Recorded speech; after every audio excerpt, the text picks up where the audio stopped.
Today we will talk about Bitcoin new update. So before we get started, make sure to hit the like button, also subscribe to my channel. So make sure to watch the full video. In the span of a few years, cryptocurrencies have grown from digital novelties to trillion-dollar technologies with the potential to disrupt the global financial system. Bitcoin and hundreds of other cryptocurrencies are increasingly held as investments and used as currencies to buy a swath of goods and services, such as software, digital real estate, and illegal drugs.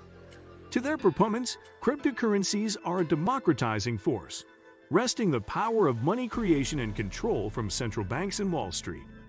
Critics, however, say that a lack of regulation for cryptocurrencies empowers criminal groups, terrorist organizations, and rogue states, while the assets themselves stoke inequality, suffer from drastic market volatility, and consume vast amounts of electricity. Regulations vary considerably around the world, with some governments embracing cryptocurrencies and others banning or limiting their use. As of February 2023, 114 countries, including the United States, are considering introducing their own central bank digital currencies, CBDCs, to compete with the cryptocurrency boom. Terrorism and sanctions evasion. The primacy of the US dollar has provided the United States unrivaled power to impose crippling economic sanctions. However, states including Iran, North Korea, and Russia are increasingly using cryptocurrency to evade US sanctions. Meanwhile, terrorist groups such as the self-proclaimed Islamic State, Al-Qaeda, and the military wing of the Palestinian organization Hamas also traffic in cryptocurrency. Environmental harms. Bitcoin mining is an enormously energy-intensive process. The network now consumes more electricity than many countries. This has sparked fears about the cryptocurrency's contribution to climate change. Cryptocurrency proponents say this problem can be solved using renewable energy. El Salvador's president has pledged to use volcanic energy to mine Bitcoin, for example.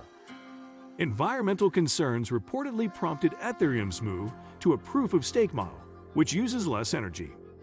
Volatility and lack of regulation. The rapid rise of cryptocurrencies and DeFi enterprises means that billions of dollars in transactions are now taking place in a relatively unregulated sector, raising concerns about fraud, tax evasion, and cybersecurity, as well as broader financial stability. If cryptocurrencies become a dominant form of global payments, they could limit the ability of central banks, particularly those in smaller countries, to set monetary policy through control of the money supply. After high levels of volatility diminished the value of several prominent cryptocurrencies in 2022, a handful of crypto firms were unable to pay back their lenders, which were primarily other crypto firms. Many borrowers and lenders declared bankruptcy, including FTX, at the time the world's third-largest cryptocurrency exchange. The collapse of FTX and other firms resulted in tens of billions of dollars in losses to investors, though traditional financial firms were relatively unscathed. Many governments have taken a hands-off approach to crypto, but its rapid ascent and evolution, coupled with the rise of DeFi, has forced regulators to begin crafting rules for the emerging sector. Regulations vary widely around the world, with some governments embracing cryptocurrencies and others banning them outright. The challenge for regulators, experts say, is to develop rules that limit traditional financial risks without stifling innovation. In the United States, policymakers have indicated they are slowly moving to regulate cryptocurrencies and the emerging DeFi sector. However, cryptocurrencies do not fit neatly into the existing regulatory framework, creating ambiguity that lawmakers will likely have to resolve. U.S. Securities and Exchange Commission, SEC, Chairman Gary Gensler has called the cryptocurrency sector a Wild West and urged Congress to give the SEC greater powers. Federal Reserve Chairman Jerome Powell and Treasury Secretary Janet Yellen have both called for stronger regulations of stablecoins. To limit illicit activities, authorities have targeted the exchanges that allow users to convert cryptocurrencies to US dollars and other national currencies. Under pressure from regulators, major exchanges including Coinbase, Binance, and Gemini adhere to Know Your Customer and other anti-money laundering requirements. Law enforcement and intelligence agencies, meanwhile, have learned to leverage the traceability of most cryptocurrencies by using blockchains to analyze and track criminal activity. To assert sovereignty, many central banks, including the U.S. Federal Reserve, are considering introducing their own digital cash, known as a central bank digital currency, CBDC. For proponents, CBDCs promise the speed and other benefits of cryptocurrency, without the associated risks. Dozens of countries together, representing more than 90% of the global economy, are exploring CBDCs. 11 countries have fully launched CBDCs. All are lower income and 10 are in the Caribbean. Nigeria is the 11th. Since piloting a digital yuan in 2019, China is now expected to extend its CBDC pilot program to its population of over 1 billion by the end of 2023. In the United States, there is reportedly disagreement among Fed officials over the need for a digital dollar.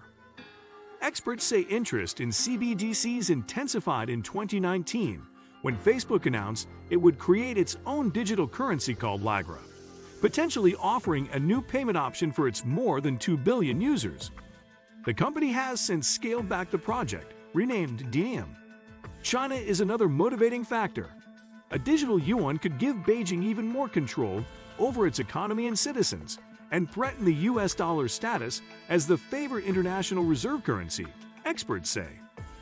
One way to implement CBDCs would be for citizens to have accounts directly with the central bank, PBF. This would give governments powerful new ways of managing the economy. Stimulus payments and other benefits could be credited to people directly, for example, and the central bank's imprimatur would make CBDCs a safe digital asset to hold. But their introduction could also create new problems, experts say, by centralizing an enormous amount of power, data, and risk within a single bank, and potentially compromising privacy and cybersecurity. Some experts say the potential for CBDCs to cut out commercial banks as intermediaries carries risks, because these banks perform a critical economic role by creating and allocating credit, i.e., making loans. If people chose to bank directly with the Fed, that would require the central bank to either facilitate consumer borrowing, which it might not be equipped to do, or find new ways of injecting credit. For these reasons, some experts say private, regulated digital currencies are preferable to CBDCs. What do you think about our video? Let me know in the comment section below. Before you go, please hit the like button and subscribe to my channel. Thanks for watching.